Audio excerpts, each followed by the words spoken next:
روحانی اعتبار سے حضور کا کیا مقام ہے؟ ظاہر بات ہے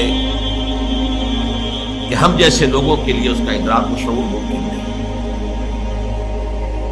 چند باتیں میں آپ سے عرض کیے دیتا ہوں، بعض اعتبارات سے خود حضور نے اسے واضح کیا کہ یہ تمہارے لیے ناممکن ہے کہ سمجھ سکو۔ مثال کے طور پر حضور صوم وصال رکھتے تھے۔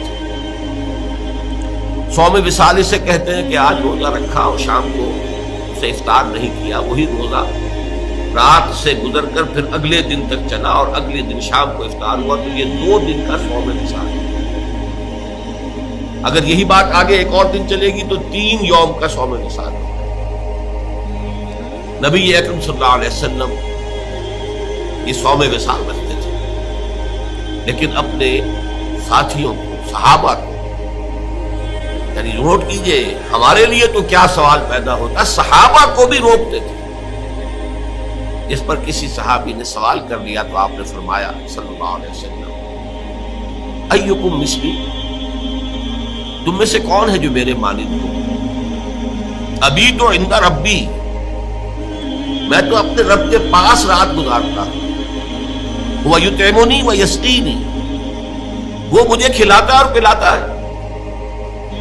اب بتائیے ہم میں سے کس کے لیے ممکن ہے کہ تصور کر سکے کہ یہ شب بصری جو اللہ کے ہاں ہوتی تھی اس کی نوعیت کیا تھی، اس کی کیفیت کیا تھی، وہ کھلانا اور پلانا کس نوعیت کا تھا جو اللہ تعالیٰ محمد رسول اللہ صلی اللہ علیہ وسلم کے ساتھ معاملہ کرتا تھا۔ معلوم ہوا کہ یہ چیز بھی ہمارے دائرے سے خارج ہے۔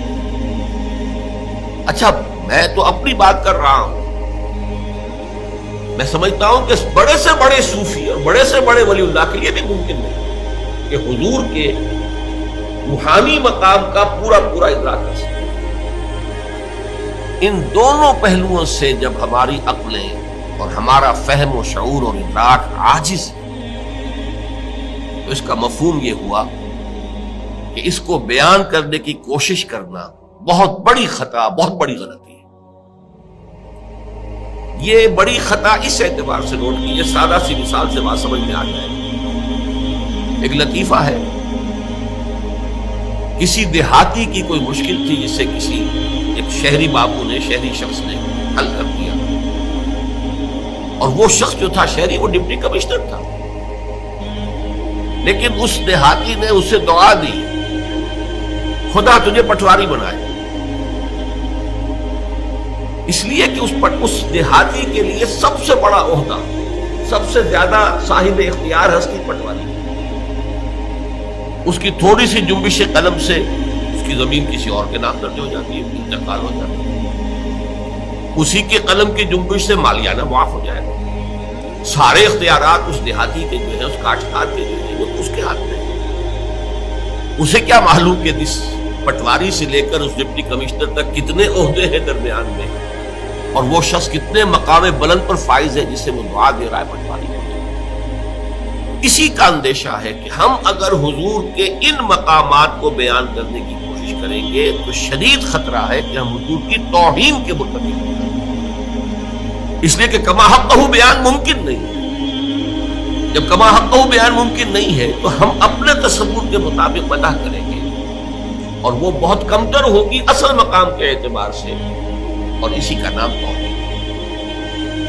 یہی وجہ ہے، دیکھیے شیخ سعدی رحمۃ اللہ علیہ نے نہایت سادگی کے ساتھ میری ساری گفتگو کو سمو دیا اپنے 2 اشعار میں، یا صاحب الجمال و یا سید البشر من وجهك المنیر لقد نور القمر لا يمكن الثناء كما كان حقه بعد خدا بزرگ توئی، قصہ مختصر۔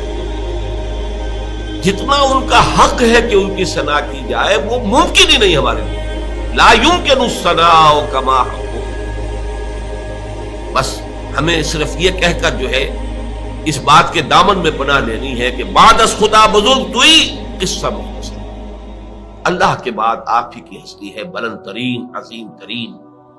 اب اسے کس طرح بیان کریں، کیا بیان کریں؟ ہمارا تصور سے بھی آگے بڑھ کر تخیل بھی سرنگوں ہے کہ وہ اس مقام بلند و رفیع کا کوئی ادراک اور شعور کرے.